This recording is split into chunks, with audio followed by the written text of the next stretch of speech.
And we're back. Dito na ulit ako sa Incheon Airport. So, ayan guys, arrivals. Turn right. Let's see guys kung anong mga bago ngayon dito. Pero, alam ko, basta wala ng Q code. Ayan, parang arrival card na kailangan i-prepare. So, ayan. Ngayon, going to immigration. Pero parang magti-train muna. Going down.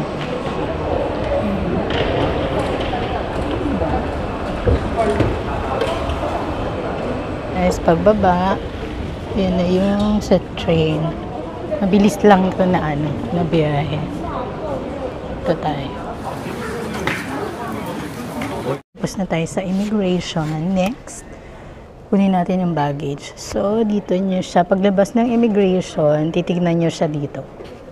So, ayan. Ako, 5J 188. So, carousel number 8. So, let's go. Bababa lang. Medyo usually lang talaga mahaba ang pila sa immigration. Sige, maghagdan na lang tayo. So, dito na. Ayan, no. Manila 5J 188. Saka ko na yung maleta ko.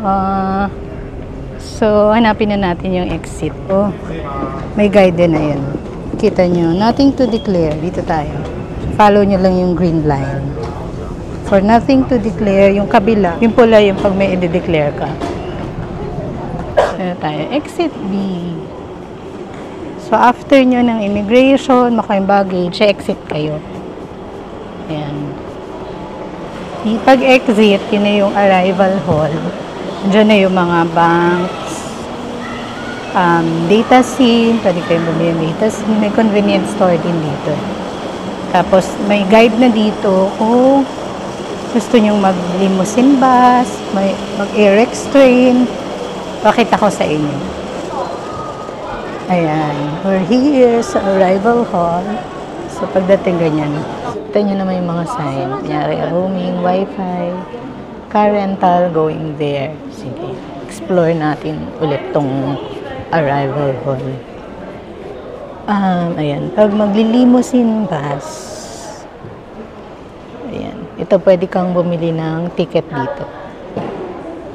Tapos, meron din silang kiosk. Pero yung mga kiosk nila, ano lang siya, credit card. Credit card lang siya pwede. Hindi pwedeng gamitin yung T-money or cash. So, magbubut kayo kung magka-cash kayo. So, yan. Tingnan natin. Medyo madaling araw ako dumating. Kaya marami ding naka-close na na stores. Pero, tingnan natin kung ano yung mga pwedeng kainan. May Holy's Cafe or coffee. Holy's Coffee. Ayan. And then, nice to see you. Actually, maraming, parang dalawa tong nice to see you. Tatlo. Ayan, nice to see you. O, dyan ako sa may F. So, follow the sign. Dahil kukunin ko ang aking data. Nakuha ko na yung data SIM ko. And syempre, connected na.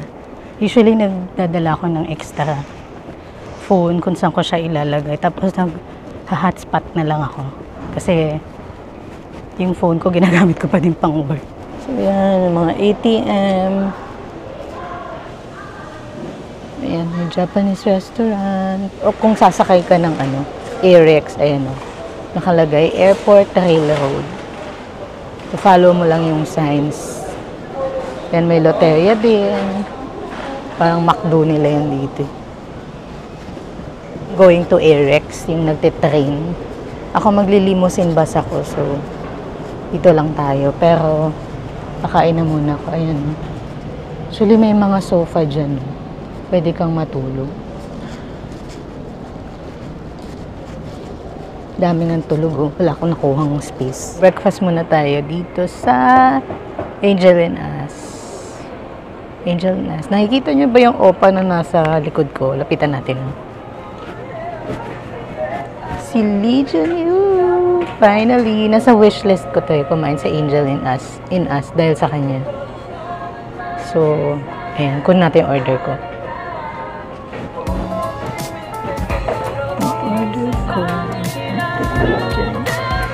So, ayan na guys yung ating order. Ham and cheese baguette and then coffee.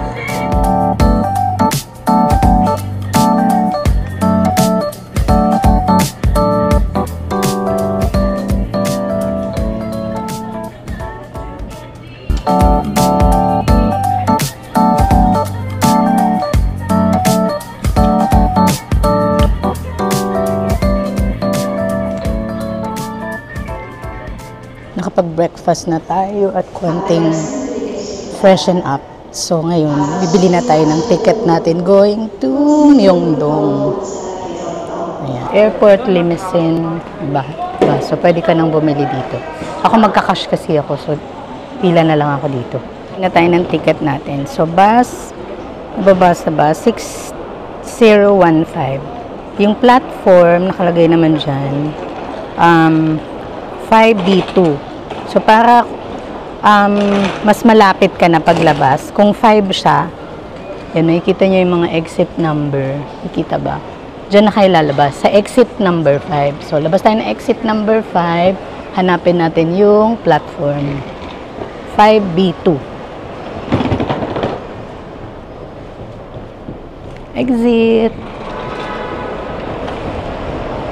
Paglabas, ayan guys. So, tapos, pag magta-taxi ka, dyan ka sa kabilang side. Yan, andyan mga taxi, Uber. Pag magbo-book ka, dyan yun pupunta. Or pag may private car ka atang nakabook. Yan. Pwede ka rin dyan mag-book ng taxi ata. Tapos, ayan o, paglabas nyo, makikita nyo na yung mga different platform. Ayan, kita nyo yan. 5B. So, punta na tayo sa 5B, pero 5B2 ako. So, yan, 5B1. Dito tayo sa 5B2. Ayan. Nakalagay din naman dyan, no? Bus 6015. 6015. Nakikita ba? Yan na siya. So, let's go! Sakay nila yung maleta mo dyan. Ayan.